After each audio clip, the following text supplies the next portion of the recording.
So with Barack Obama was put in office for two reasons. One was domestic, one was international. Every president of America is given a domestic mandate and an international mandate. Barack Obama's international mandate was to make Africa and its resources safe again for Western exploitation, in particular through the AFRICOM program of putting United States military bases within African soil, geographically located close to places with high levels of mineral reserve. So what's going on in Ghana right now? An agreement between the Ghanaian government and the United States to put a military base in Ghana. This is all strategic to make sure that if Africa ever decides to rise up and push back against European imperialism, aka white supremacy, they will not be in a military position to be able to do that. So Obama succeeded. And the reason he succeeded in Africa is because Africa, just like Black America, just like Black Europe, thought the presidency of Barack Obama was a blessing because we don't understand white supremacy and we don't understand politics. It doesn't matter whose face is on the cover. It doesn't matter whose face is out front. The only thing that matters is the color of the hand that makes the decisions. Barack Obama was a flunky. He was a functionary. He was a stool pigeon, and he was a puppet. And yes, he was a coon. Barack Obama did absolutely nothing to benefit Africa. He did absolutely nothing to benefit African people. Now, domestically, Barack Obama's job was to distract Black people in America long enough for the government to take everything that our ancestors fought for, roll it up into one big ball: civil rights, voting rights, affirmative action, equality, you name it, and roll it on over to the feminist movement, roll it on over to the LGBT movement, and roll it on over to the multicultural movement. So today in America, whenever you hear civil rights discussed, Black people are not in the conversation. It's gays, it's feminism, or it's multiculturalism. They use Barack Obama to take everything Black people fought for and give it to people who have never fought for Black people. What do you know about the situation of Black people in France? I'm somewhat familiar because I tend to study the international situation. Not thoroughly familiar, but I will say this. In all my travels, wherever I go, there's four things constant. I don't care if I'm in France, London. I don't care if I'm in South Africa, Nigeria. I don't care if I'm in Holland, Austria, Jamaica, Turks and Caicos, Canada, LA, Houston. On the planet, there's four constants for African people.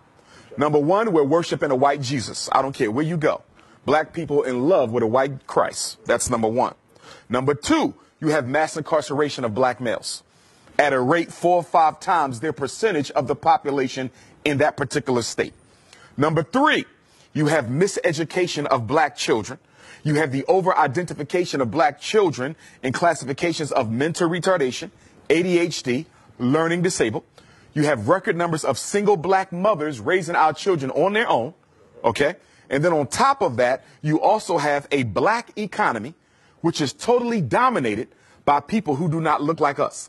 I don't care where you go on the planet, Black people are not in control of their economy. Your rice, your bread, your milk, your sneakers, your hats, your clothing, your transportation, your electronics, everything you buy is being sold to you by somebody who don't look like you, but more importantly, don't care about you. What would be the solutions? Because, you know, this is a statement, but now what could be the solutions? Solutions are simple. And the solution hasn't changed since Marcus Garvey articulated it over 100 years ago. And the solution is independence in all areas of human endeavor. The solution for African people is no different than the solution for Chinese people. The solution for African people is no different than the solution for the French people. It's the same. It's no secret. It's not hidden under a rock. We have to do what everyone else has done, and that is build ourselves up independently, economically, educationally, spiritually, socially, politically. We must become a power base, which we are not, as we are today, with all of our doctors, with all of our college-educated folks, with all of our Black capitalistic business owners who are only looking to get rich themselves but do nothing to raise the general economic condition of Black people. We are still a race of dependents. If you live in France, you're dependent on the French government for this and for that. You're dependent on white business to provide your basic needs. America, it's the same thing. Africa, it's the same thing. Wherever we are dependent on the white power structure where we live. There's 4 institutions that you must have in order to be considered an independent community. We don't have them nowhere in space and time at the same time. A hospital to protect African life. A supermarket, okay, for nutrition to preserve African life. Education, to prepare the next generation of African children for the role that they must play in the freedom struggle. And number 4, a bank to finance the building of infrastructure and institutions and organizations and programs where we live. You cannot find those 4 things totally owned by African people anywhere on the face of the earth, but we will call ourselves free. There's 2 types of freedom. There's a FREEDOM and there's an FREEDUMB. White people have the freedom. We have the FreeDumb because we're too politically uneducated to recognize that it doesn't matter if you can drive a Mercedes. It doesn't matter if you can live in a white suburb. It doesn't matter if your black child can go to a white school. At the end of the day, what do you control? What do you own? What do you produce? What do you distribute? Marcus Garvey said, a race without power and authority is a race without respect.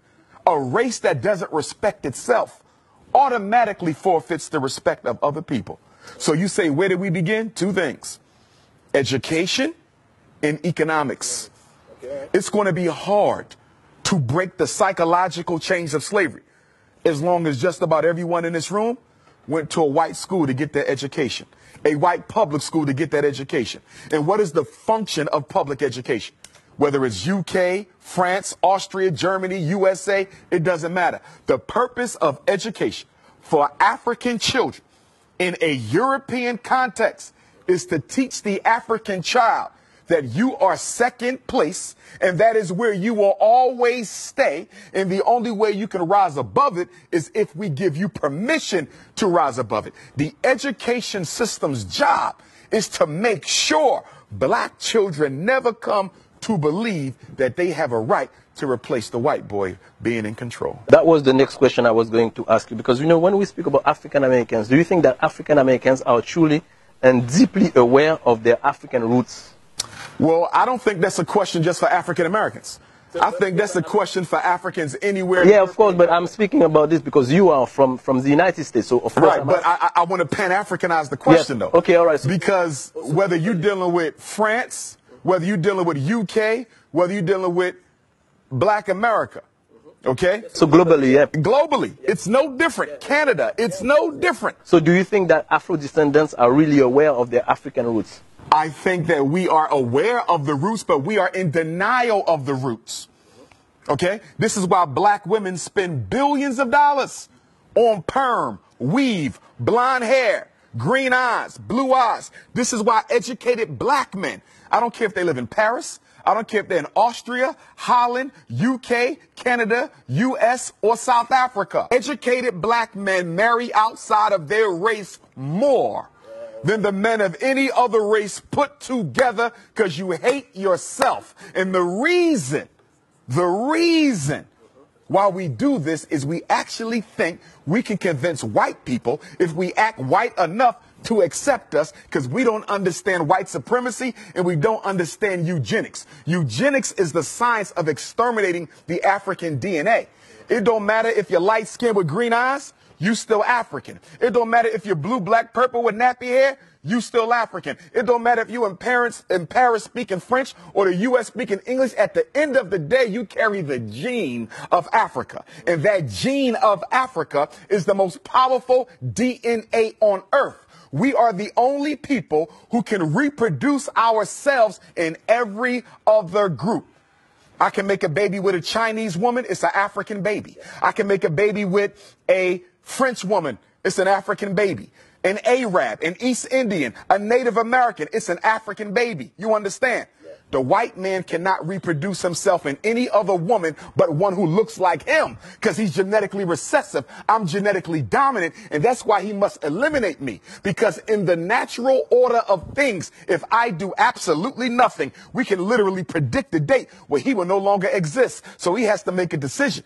He either has to get rid of me first before nature gets rid of him. So speaking about this, what is your feeling about interracial marriage? I don't support it. Why? I have nothing against white women or Chinese women or Arab women or East Indian women, but the black man belongs with the black woman.